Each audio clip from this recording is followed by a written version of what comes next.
মই ভাবো যে এনেকুৱা ঘটনাত কালি যে গুলি চালনা নহল আৰু সাংবাদিকসকলো সন্মুখত আছিলে তাত কংগ্ৰেছ দলৰ লগত জড়িত নোহোৱা ব্যক্তিও আছিলে যিসকলে প্ৰচেছনৰ নেতৃত্ব লৈছিল তেওঁলোকে তো চাব লাগিছিল যে পুলিচে যদি গুলি চালনা কৰে টিয়াৰ গেছ চলাই তেওঁলোকৰ পৰিৱৰ্তেও কাখত থকা মানুহৰো ক্ষতি হ'ব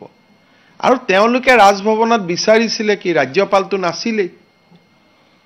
তেওঁলোকে কিয় তাত গৈছিল মই এইটো কথা আজিলৈকে বুজি পোৱা নাই যত গভৰ্ণৰ মণিপুৰত আছে যদি গভৰ্ণৰজন মণিপুৰত আছে ঘৰটোতো খালি হৈ আছিল গভৰ্ণৰ আছে বুলে নহয় জোৰ কৰি গৈ তেওঁক মেমৰেন্ডাম দিম তেতিয়া আমি কলোহেতেন ঠিক আছে 10 জন আহক 50 জন আহক 5 জন আহক ভিতৰত লৈ গলোহেতেন চাহ খোৱালোহেতেন মেমৰেন্ডাম ললোহেতেন গভৰ্ণৰ নথকা সময়ত তেওঁলোক ৰাজভৱনত কিয় গৈছিল এইটো প্ৰশ্নৰ মই উত্তৰটো বিচাৰি পোৱা নাই যদি গভৰ্ণৰ নাইয়ে তে ৰাজভৱনত আপুনি কিয় গৈছে আৰু আপুনি গৈ পেলাই এনেকুৱা ব্যৱহাৰ কৰিলে যে তাৰ কাৰণে পুলিচে যদি কালি আপোনালোকেতো টিয়াৰ গেছৰ কথা কৈছে যদি পুলিচে কিবা কাৰণত ফায়াৰিং কৰিবলগীয়া হলেতো ইমান সৰু ৰাস্তা আৰু কোনো মানুহটো তাত প্ৰস্তুত হৈ যোৱা নাই যে ঘটনা এটা ঘটিব গতিকে কংগ্ৰেছ দলে নিজৰ কৰ্মীসকলৰ উপৰিও সাংবাদিকসকলৰো জীৱন তেওঁলোকে এটা প্ৰত্যাহ্বানৰ সন্মুখলৈকে লৈ গৈছিল আৰু মই জাৰ্নেলিষ্টসকলক ৰিকুৱেষ্ট কৰিম যে আপোনালোকে এনেকুৱা কাৰণ কংগ্ৰেছ দলৰ বিহেভিয়াৰটো কোট কেতিয়া কৰি দিয়ে ঠিক নাই বহুত ওচৰত যাব নালাগে কাৰণ ৰাহুল গান্ধী ইনাখন আহোতে আমি খানাপাৰা দেখা পাইছিলো একেটা কামে কৰিছিল হিদিনাখনো পুলিচ ৰেষ্ট্ৰেইন হৈ থাকিলে নলে হিদিনাখনো টিয়াৰ গেছ পুলে গুলি চালনা হলহেতেন কাৰণ তেওঁলোকৰ গোটেই উদ্দেশ্যটো হল বেৰিকেডটো ভাঙি ভিতৰত সোমাই যাব লাগে এটা ভিতৰত সোমাই গৈ কি পাব ৰাজভৱনত যদি গভৰ্ণৰে নাই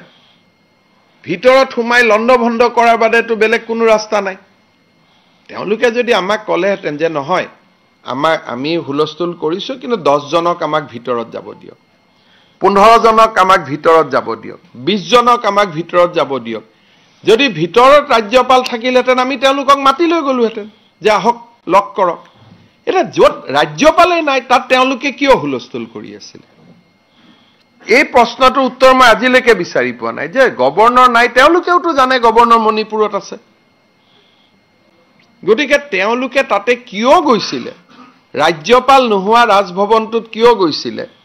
এইটোৰ এটা মই ভাবো যে কাৰণটো বিচাৰি উলিয়াব লাগে আৰু তেওঁলোকৰ মই যিমান দূৰ বুজো তেওঁলোকে তাতে হুলস্থুল কৰি পুলিচক উত্তেজিত কৰি ফায়াৰিং আদি কৰোৱাব খুজিছিল আৰু বিষয়টো টিয়াৰ গেছতে সমাপ্ত হল কিন্তু তেওঁলোকে আৰু মই পুলিচকো খুদিছো পাৰমিশন লৈছে নেকি নহয় ইনফৰমেশন দিছে যে আমি যাম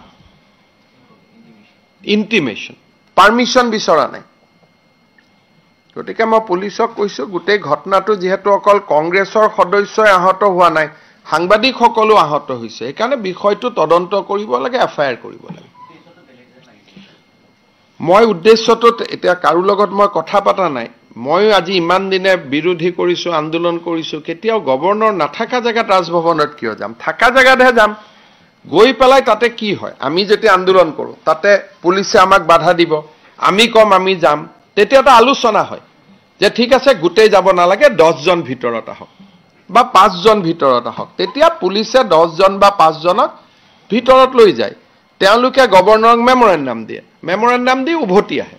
কালিতো তেনেকুৱা দাবী কৰা নাই যে আমাৰ 10 জনক যাব দিয়ক 20 জনক যাব দিয়ক 50 জনক যাব দিয়ক কোনোতো দাবীও কৰা নাই তেওঁলোকে আৰু তেওঁলোকে নিজেও জানে গভৰ্ণৰ ভিতৰত নাই গতিকে এই গোটেই ঘটনাটো মই আজি কেইদিনমানৰ পৰা দেখি আছো যে এটাটো তেওঁলোকৰ 2 জন নেতা কোনজন বেছি শক্তিশালী সেই এটা প্ৰতিযোগিতা হৈ আছে আৰু সেই প্ৰতিযোগিতাটোৰ ফলত ক্ষতি আমাৰ হৈ আছে ৰাইজৰ যোন ডাঙৰ আমাৰ কোনো আপত্তি নাই কিন্তু 2 জন নেতাৰ মাজত অঘোষিত ৰাজনৈতিক প্ৰতিযোগিতাৰ কাৰণে আমাৰ বেলেগৰ যাতে জীৱন বিপন্ন নহয় সিদিনাখনো আপোনালোকে চাব যে ৰাহুল গান্ধীৰ আগত কোন ডাঙৰ নেতা হ'ব পাৰে তাৰ কাৰণে তেওঁলোকে খানাপাৰাত হুলস্থুল লগাই দিলে আজিও যে মই ডাঙৰ নেতা হ'ম বুলি দুইজনৰ মাজত অঘোষিত ৰাজনৈতিক প্ৰতিযোগিতাৰ কাৰণেও সাধাৰণ মানুহ যাতে বিপন্ন নহয় সেইটো চোৱা উচিত।